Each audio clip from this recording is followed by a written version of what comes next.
ঢেকিয়াজুলিৰ শান্তিপাৰা যুৱ সমাজ কালি মন্দিৰত যোৱাকালি নিশা সংঘটিত হয় চুৰিকাণ্ড। এই সন্দৰ্ভত আজি পুৱা মন্দিৰ পৰিচালনা সমিতিৰ মন্তব্য। উল্লেখ্য যে চোৰৰ দলে শান্তিপাৰা যুৱ সমাজৰ কালি মন্দিৰত প্ৰৱেশ কৰি নগদ ধন সহিতে প্ৰায় ৫ লক্ষাধিক টকাৰ সোণৰ অলংকাৰ লৈ উধাও হয়।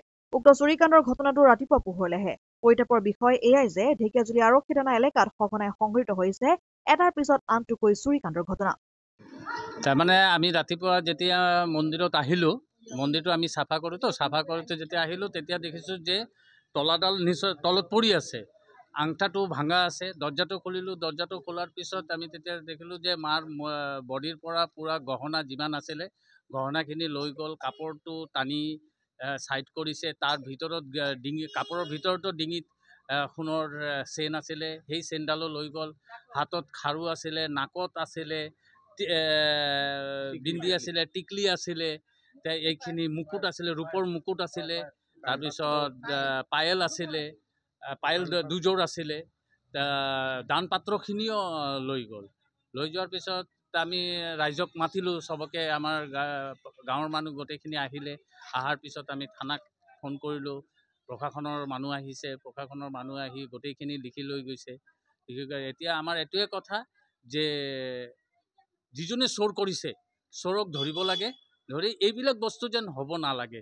কিয়নো এইটো এটা মন্দিৰ, ধৰ্মীয় প্ৰতিষ্ঠান। আমি ৰাতিপুৱা ৰাতি যেতিয়াই কামত যাওঁ, কামৰ পৰা আহি আমি সেৱা কৰি যাওঁ।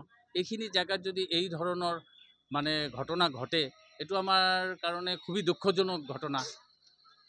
মন্দিৰখনৰ নাম কি? আমাৰ মন্দিৰৰ নাম হ'ল শান্তিপাৰা যুৱ সমাজ কালী মন্দিৰ।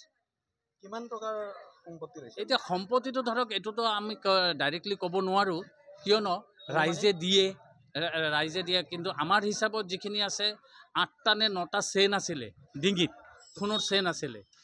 টিপটো বহুত আছিলে, কিমান মানুহে যিমান দিয়ে আমি আঠা দি পেলাই এটা টিপৰ ওপৰত আৰু এটা টিপ দি থাকোঁ।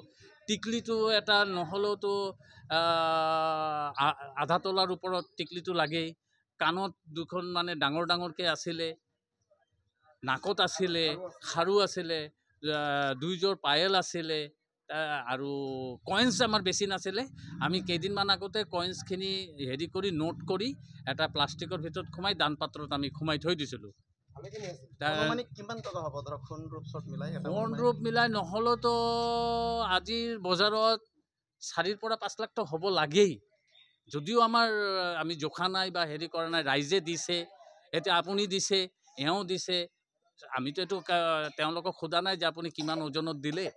তথাপি আমি অনুমান কৰিছোঁ 4 পৰা 5 লাখ টকা মানে হেৰি আছিলে। তাৰপিছত আৰু এটা বস্তু আছে যিটো আমি প্ৰসাদ দিওঁ, সেইখন আছিলে ৰূপৰ, পানীৰ গিলাচখন ৰূপৰ আছিলে, সেইখিনিও লৈ গৈছে।